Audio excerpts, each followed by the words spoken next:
اور حضرت کے قیمتی خطاب سے مستفید حضرت مولانا قطب الدین صاحب.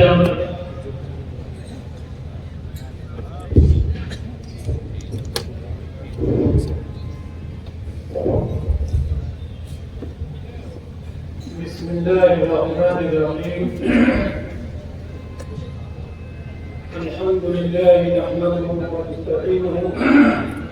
ونستغفره ونؤمن به ونتوكل عليه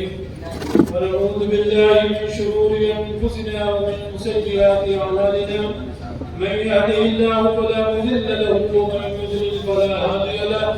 ونشهد ان لا اله الا الله وحده لا شريك له ونشهد أن سيدنا ومولانا محمدا عبده ورسوله صلى الله تعالى عليه وعلى آله وصحبه وبارك وسلم تسليما كثيرا. أما بعد فأعوذ بالله من الشيطان الرجيم. بسم الله الرحمن الرحيم. اقرأ باسم ربك الذي خلق الإنسان من علق. اقرأ وربك الأكرم. معزز حضرات گرامی، سب سے پہلے ہم آج کے اپنے مہمان محترم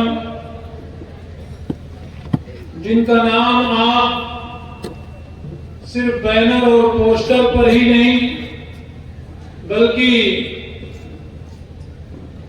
ہندوستان کے گوشے گوشے میں، بلکہ میں اس سے بڑھ کر یہ کہوں گا کہ آپ کی ذات گرامی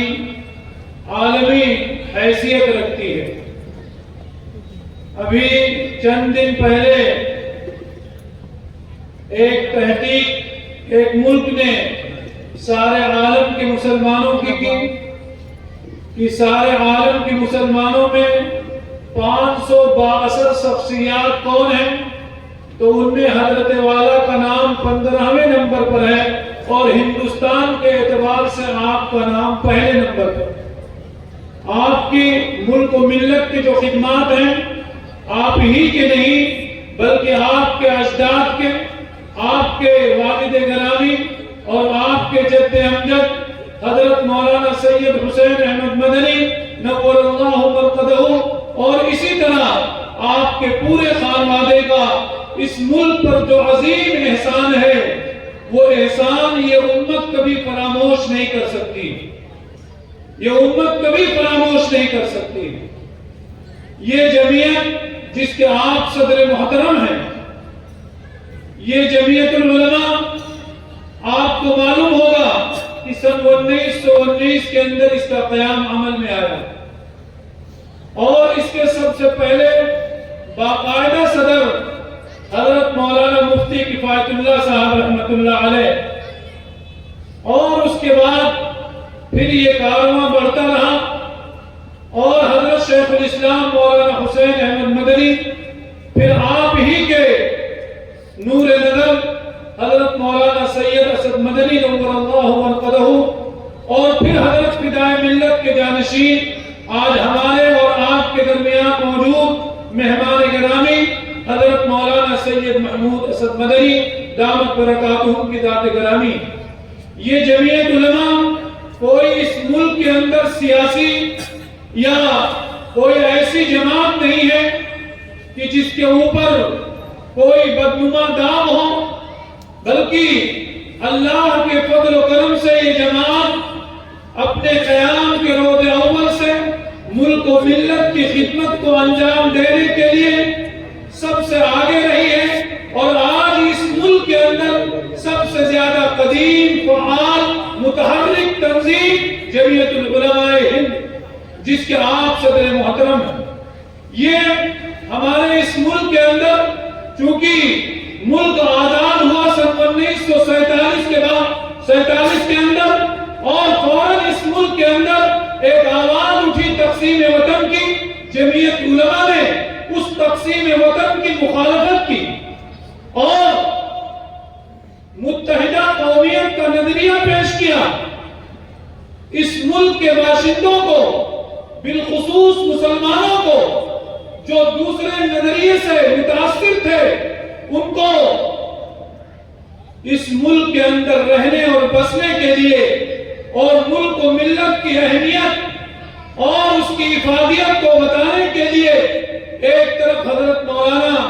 شاہ عبد القادر رائے پوری، ایک طرف حضرت شیخ الحدیث مولانا زکریا، ایک طرف حضرت مولانا سید حسین احمد مدنی اور ایک طرف مولانا عبدالکلام آزاد دہلی کی جامع مسجد کے سیڑھیوں پر کھڑے ہو کر یہ تقریر کر رہے تھے کہ اے مسلمانوں، یہ جمنا کے کنارہ جہاں بیٹھ کر تمہارے باپ اور دادا وضو کیا کرتے تھے، اور یہ مسجد کے مینارے اور یہ مسجد کی اور قطب مینار، یہ ساری چیزیں تمہارے وجود کی علامت ہیں، تم انہیں چھوڑ کر کہاں جا رہے ہو؟ کون اس چیز کی گواہی دی؟ ہمارے ان اکابرین نے اس ملک کے اندر تقسیم وطن کی مخالفت کی. بہت سے لوگوں نے اس وقت جمعیت العلماء کی اکابرین کے شان میں گستاخیاں کی. آج اس ملک کے اندر، آج سے نہیں، ایک زمانے سے یہ آواز اٹھتی ہے کہ مسلمانوں کے پاس قیادت نہیں، قیادت کی ہمیں پہچان نہیں ہے. اگر ہم قیادت کو تحقیق کی روشنی میں جان لیں اور پہچان لیں تو ہمیں یہ شکایت ہماری دور ہو جائے گی کہ مسلمانوں کے پاس قیادت نہیں. قیادت کی سچی پہچان یہ ہے کہ وہ پورے ملک کے اندر، طول و عرض کے اندر پھیلی ہوئی ہو، اس کا اثر و رسوخ ملک کیا بلکہ ملک سے باہر. آج جمعیت العلماء کی شاخیں صرف بر صغیر ہی میں نہیں، آپ ساؤتھ افریقہ کے اندر چلے جائیے اور دوسرے مقامات پر چلے جائیے، وہاں بھی الحمدللہ جمعیت العلماء اسی طرح قائم ہے جس طرح آپ کے ملک میں. قیادت کی پہچان یہ ہے کہ اس کا اثر و رسوخ اور اس کا دائرہ کار زیادہ سے زیادہ ہو. یہ جمعیت العلماء جس کے قائد محترم اور صدر محترم آپ کے مہمان گرامی ہیں، اس جماعت کی یونٹیں بمبئی سے لے کر منی پور تک اور کشمیر سے لے کر کیرالہ تک کوئی صوبہ ایسا نہیں ہے اور صوبے کا کوئی ضلع ایسا نہیں ہے اور ضلع کے اندر شاید کوئی تعلقہ اور مقام ایسا ہو جہاں جمعیت العلماء کی یونٹیں نہ ہوں. جمعیت العلماء کی یونٹیں، یہ جمعیت العلماء کا اثر و رسوخ ہے اور اس کا دائرہ کار. یہ جمعیت العلماء ایک نظریاتی جماعت، ایک آئیڈیالوجی جماعت جس کا سب سے بڑا آئیڈیا بقائے باہم. اس ملک کے اندر ہندو اور مسلمان سب ایک ساتھ مل کر پرامن زندگی بسر کریں، اس کے لیے جمعیت نے روز اول سے کوشش کی. آپ بھی اس ملک کے فرقہ پرست، چاہے وہ مسلمان ہو یا غیر مسلم، کوئی جمعیت علماء کے اوپر یہ داغ نہیں لگا سکتا ہے کہ جمعیت العلماء اس سلسلے میں کوئی کمپرمائز کرنے کو تیار ہو کہ وہ بقائے باہم کے خلاف اس کا کوئی اصول ہو اور اس کا کوئی نظریہ. ہمارے یہ جمعیت العلماء کے اکابر تھے جنہوں نے اس ملک کے آزادی کے بعد جب دستور بن رہا تھا، اس دستور ساز کمیٹی کے اندر جمعیت العلماء کے اکابر مولانا حفظ الرحمان سوہاروی، مولانا ابوالکلام آزاد، مولانا حسرت موہانی، یہ لوگ سر دستور ساز کمیٹی کے اندر داخل تھے، دستور ساز کمیٹی کے اندر داخل تھے. اور ان لوگوں نے برادران وطن، بالخصوص اس وقت جن کے ہاتھ میں قیادت تھی گاندھی جی، ان کے ذہن و دماغ کو اتنا متاثر کیا تھا کہ گاندھی جی نے ملک کی آزادی کے بعد جب یہ ملک آزاد ہوا اور پہلا الیکشن ہوا اور کانگریس کی حکومت قائم ہوئی تو گاندھی جی نے کانگریسی وطنوں سے یہ کہا کہ تمہیں اگر زندگی بسر کرنی ہے تو دنیا کی کسی ہستی کو نہیں دیکھنا ہے، ابو بکر صدیق اور عمر فاروق کی زندگی کو بسر کرنا ہے. گاندھی جی کا یہ ذہن و دماغ یہ جمعیت العلماء کے اکابر کی دین، یہ جمعیت العلماء کے اکابر کی دین۔ جمعیت العلماء کے اکابر نے اس ملک کے اندر وہ قربانیاں دی ہیں۔ ہمارے حضرت شیخ الاسلام مولانا سید حسین احمد مدنی رحمت اللہ علیہ، جنہوں نے مدینہ جیسی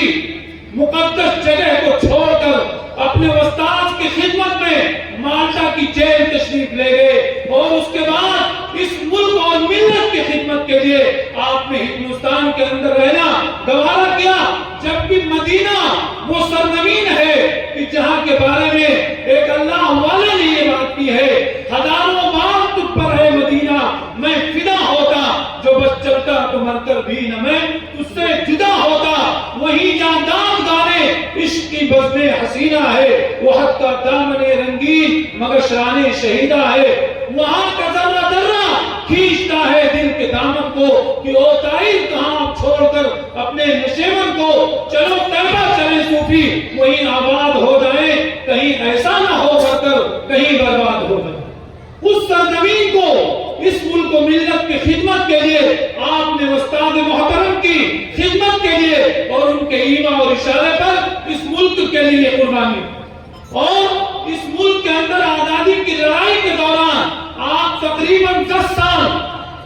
جیل کی صعوبتوں کو برداشت کرتے رہے۔ آپ کے خاندان کے تقریباً 20 افراد اس دنیا سے جا چکے، اور آپ جب جیل سے رہا ہو کر آئے تو آپ نے ان سب کو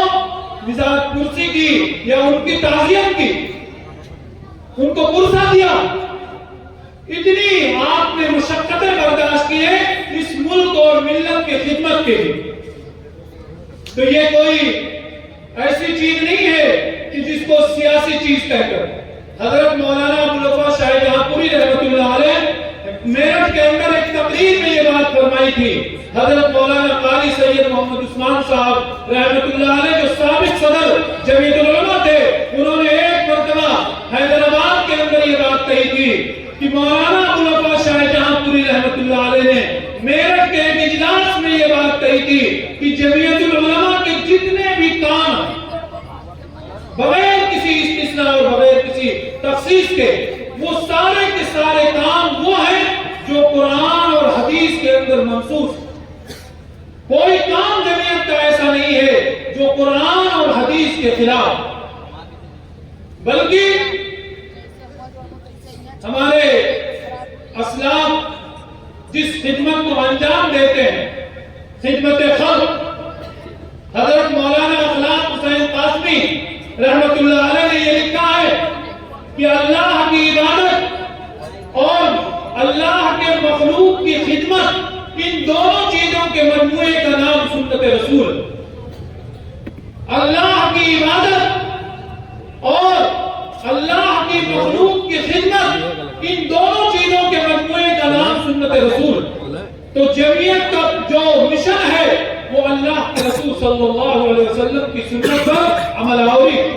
آپ صلی اللہ علیہ وسلم جب اس دنیا میں تشریف لائے اور بچپن سے لے کر 40 سال آپ کی جوانی کا زمانہ گزرا، بچپن کا زمانہ گزرا،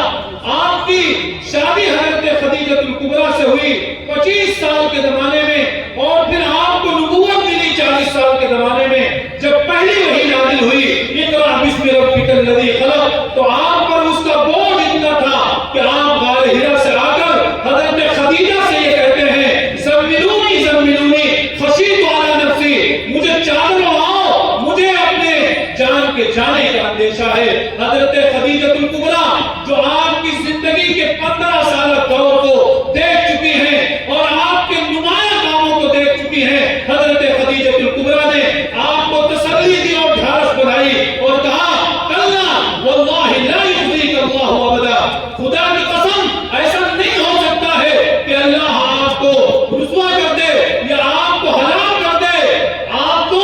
ان نمایاں خدمات کو انجام دیتے ہیں۔ انک لتصل الرحم وتحمل الكل وتكسب المعدوم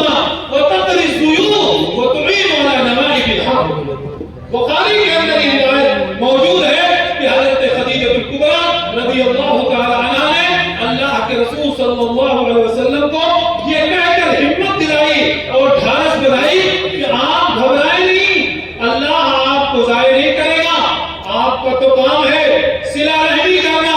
آپ کا کام ہے کمزوروں کے بوجھ کو اٹھانا, آپ کا کام ہے لاچار اور مجبوروں کے لیے کما کر ان کی زندگی کی گزر بسر کا انتظام کرنا, آپ کا کام ہے آئے ہوئے مہمانوں کی مہمان نوازی کرنا, آپ کا کام ہے مصیبت زدہ لوگوں کے جو آفات سماویہ یا اس طرح کے دیگر مسائل اور مشکلات کے اندر پھنس جائیں تو آپ ان کی اعانت کرتے ہیں. آپ مدینہ میں موجود ہیں, ابو سفیان مکہ کے اندر ہے, مکہ میں قید پڑ گیا, ابو سفیان ابھی ایمان نہیں لائے ہیں, اللہ کے رسول صلی اللہ علیہ وسلم کی اس انسانیت نوازی کو جانتے تھے. ابو سفیان نے مدینہ آپ کے پاس یہ اطلاع بھیجی کہ مکہ کے لوگ پریشان ہیں اور مکہ کے لوگ قید کے اندر مبتلا ہیں, آپ مدینہ سے ریزق بھیجیے. اللہ کے رسول صلی اللہ علیہ وسلم نے مدینہ سے مکہ المکرمہ کے لیے ریزق بھیجی. جمعیت العلماء ان خطوط پر کام کرتی ہے. جمعیت العلماء کے یہ مشن ہے. جمعیت العلماء اس ملک کے اندر بغیر کسی امتیاز کے ملک و ملت کی خدمت انجام دیتی ہے. اور اللہ تعالیٰ نے ہمارے اکابر کو وہ جوش دیا ہے, وہ جذبہ دیا ہے, وہ ہمت دی ہے کہ ان کے کوئی سامنے ٹکنے والا نہیں ہے اور کوئی بڑا سا بڑا آدمی ان کے سامنے کوئی حیثیت نہیں رکھتا ہے کہ وہ اپنے بڑائی کے اعتبار سے, اس لیے کہ ہمارے اکابر کی جو قربانیاں ہیں ان قربانیوں کے نتیجے میں ملک کا ہر باشعور شہری پڑھا لکھا آدمی اس بات کو جانتا ہے کہ جمعیت العلماء کی اس ملک کے اندر قربانیاں ہیں, جمعیت العلماء کی اس ملک کے اندر قربانیاں ہیں. اس لیے کوئی بھی جمعیت کے پلیٹ فارم پر آنے میں نہ کوئی ہچکچاہٹ محسوس کرتا ہے, نہ جمعیت کے اکابرین سے کوئی بھید بھاؤ رکھتا ہے. اللہ تعالیٰ نے ہمارے ان اکابرین کو وہ جوش دیا, وہ جذبہ دیا, وہ حوصلہ دیا, وہ جرأت دی, وہ ہمت دی کہ ابھی آپ نے 2-3 دن پہلے حضرت مولانا کی تقریر رام لیلا گراؤنڈ کے اندر جو ہوئی ہے وہ آپ نے سوشل میڈیا پر اچھی طرح دیکھا اور سنا ہو. یہ ان کے ہمت اور جرأت کا عکاس ہے. یہ اپنے دل کے اندر اور سینے کے اندر ایک دھڑکتا ہوا دل رکھتے ہیں اس امت کے خاطر. اللہ کے رسول صلی اللہ علیہ وسلم کی زندگی کا خلاصہ صحابہ نے پیش کیا تو کیا پیش کیا؟ دائم الفکرۃ متواصل الاقدام. یہ اللہ کے رسول صلی اللہ علیہ وسلم کی زندگی کا نچوڑ بیان کیا ہے صحابہ نے ان 2 جملوں کے اندر کہ آپ ہمیشہ اپنی امت کے لیے غمگین رہا کرتے تھے, فکر مند رہا کرتے تھے. اللہ تعالیٰ نے پیارے آقا جناب محمد رسول اللہ صلی اللہ علیہ وسلم کے صدقے اور طفیل میں ہمارے اکابر کو وہ حوصلہ اور وہ درد دیا ہے امت اور ملت کے لیے کہ جو اپنے سینے کے اندر اس ملت کے لیے اور اس ملک اور ملت کے لیے رکھتے ہیں. آپ ان کے بیانات سنیں گے تو آپ کو محسوس ہوگا کہ وہ اپنے دھڑکتے ہوئے سینے کے اندر کیسا دل درد مند رکھتے ہیں اور اپنے ذہن و دماغ کے اندر کیسا فکر مند ذہن رکھتے ہیں. آپ ان کے بیان سے اس چیز کا اندازہ لگائیں گے. میں زیادہ وقت نہ لیتے ہوئے مختصراً حضرت کا شکریہ ادا کرتے ہوئے کہ ہمارا یہ پورا گاؤں 1 مہینے سے جب سے آپ نے وقت دیا ہے آپ کے انتظار میں فرش راہ بنا دو. اور میں ابھی حضرت سے کہہ رہا تھا کہ 15 دن کے اندر ہمارے گاؤں کے لوگوں نے اس اجلاس کو کامیاب بنانے کے لیے دن رات کی وہ محنت کی ہے کہ آپ کوئی سرکاری عملہ لگا دیں تو 15 کیا 2 مہینے میں اس کام کو انجام نہیں دے سکتا ہے. جو ہمارے گاؤں کے لوگوں نے بغیر کسی لالچ کے اپنا جان اور مال خرچ کر کے انہوں نے اس اجلاس کو کامیاب بنانے کے لیے اور اپنے محبوب قائد کو دیکھنے کے لیے اور ان کے دل کو خوش کرنے کے لیے اور اپنی جوش اور جذبے کو دکھانے کے لیے آپ حضرات نے کام کیا ہے. میں حضرت والا کا بے حد ممنون اور مشکور ہوں کہ آپ نے ابھی اتنا لمبا پروگرام کیا ہے اور پھر مہینوں کے تھکن کے بعد آپ اتنا لمبا سفر کر کے ہمارے اس پروگرام کے لیے تشریف لائے ہیں. ہم اور ہمارا پورا گاؤں ایک ایک فرد آپ کے شکریہ میں ڈوبا ہوا ہے اور آپ کا ممنون اور مشکور ہے کہ آپ ہمارے درمیان تشریف لائیں. ہم تو یہی کہہ سکتے ہیں اے باد صبا کچھ تو نے سنا مہمان جو آنے والے ہیں, اے باد صبا کچھ تو نے سنا مہمان جو آنے والے ہیں, کلیاں نہ بچھانا راہوں میں, ہم پلکیں بچھانے والے ہیں. انہی الفاظ کے ساتھ میں حضرت کا شکریہ ادا کرتا ہوں اور آگے پروگرام چلانے کے لیے درخواست کرتا ہوں.